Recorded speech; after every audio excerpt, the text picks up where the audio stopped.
The statement today, May 21st, 2018, entitled Ruto is Kenya's enemy number one. Ladies and gentlemen, we have only a few clarifications and straightening of the record to share with you this morning.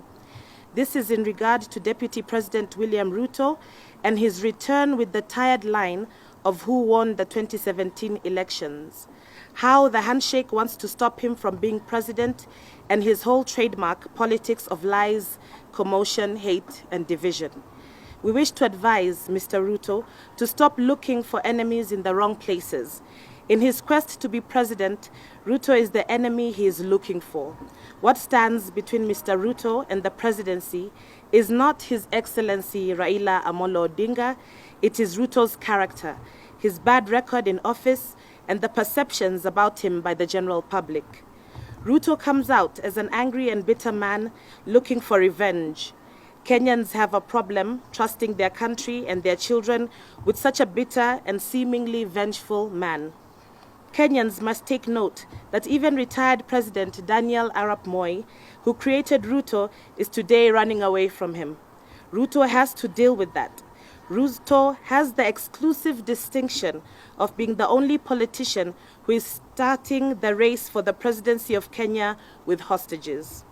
Ruto and the cohort of politicians who are paid to speak at his rallies are hostage holders.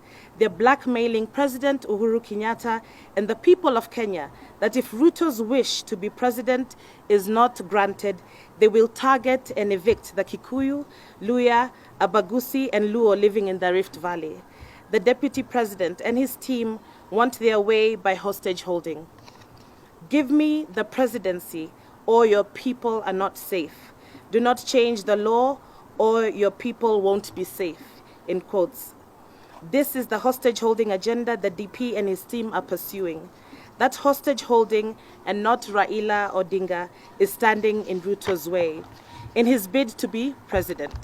Kenyans refuse to be hostages in their own country just because Ruto wants to be president. It continues. In fact, the hostage holding situation in Rift Valley is one of the issues the country must confront urgently so that we do away with the pattern of some of our citizens being used as human shields every 5 years by men and women seeking positions they do not deserve. But the people living in the Rift Valley are not the only hostages Ruto is holding. Ruto has openly threatened the family of President Daniel Arap Moi if the family does not give him political support. He is holding that family hostage. Ruto is holding business as hostage.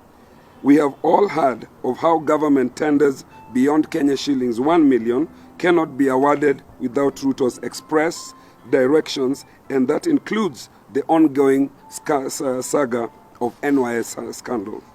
Ruto is holding the government of Kenya hostage. We are all aware that in the last term, the government was unable to move anything on anything because of Ruto's hostage antics. The biggest threat to our democracy, our progress, our stability, are people who have questionable credentials. That is what Ruto is. Senior public officers and civil servants are constantly living in fear of losing their jobs because of Ruto's phone calls. Mr. Ruto is a hypocrite.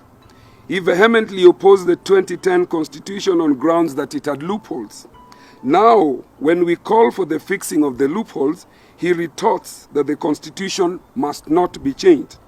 That hypocrisy is standing between him and the presidency. The cries of the people of Kenya who missed life-saving services, property, and businesses because of corruption, perceived to be enjoying patronage of Mr. Ruto in government, in standing in Ruto's way to the presidency, not Raila Odinga.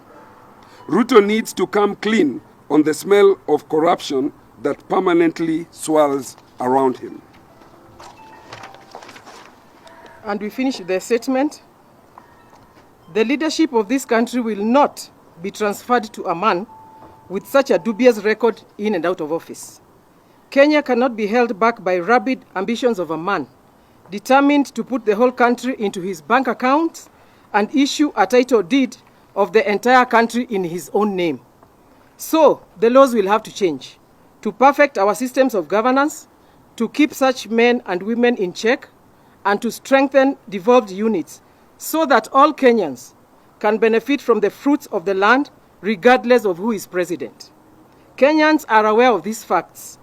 They fear Ruto, and their fear, not Raila Odinga or the handshake, is standing in his way to the presidency. Thank you. And our two colleagues can take any questions, Honorable Wanga and Honorable Sosi. Thank you. Any questions? We know that there has been an underlying fear within the Rift Valley and among communities in the country that in the event that they don't return a hand, there will be evictions. I think that is common knowledge among Kenyans.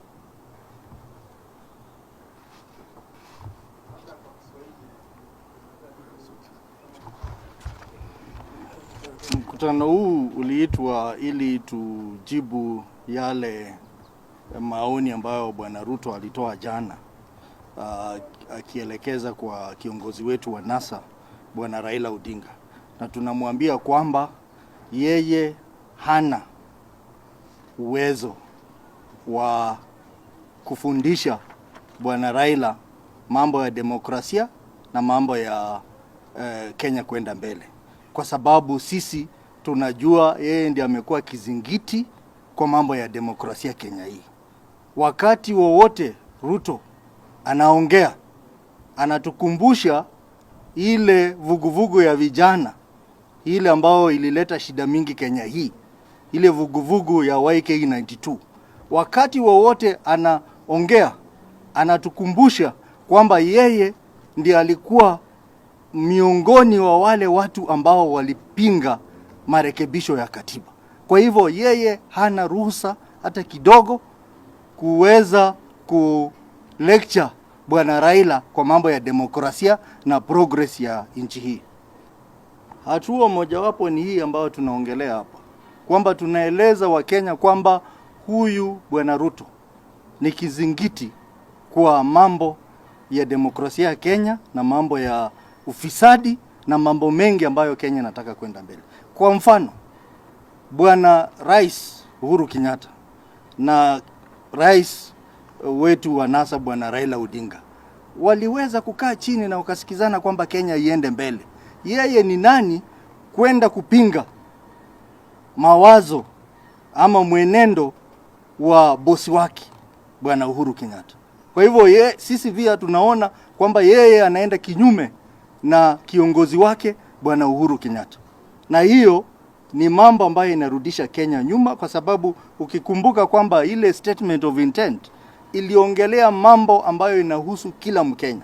Mambo ya historical injustice, mambo ya shamba, mambo ya ufisadi, mambo ya kueneza ugatuzi na mambo mengi. Kwa hivyo tunaambia Bwana Ruto, polepole, enda polepole. Wewe Bwana Raila sio kizingiti kwako cha kuwa rais. Tafuta vizingiti vingine. Thank you. Asante.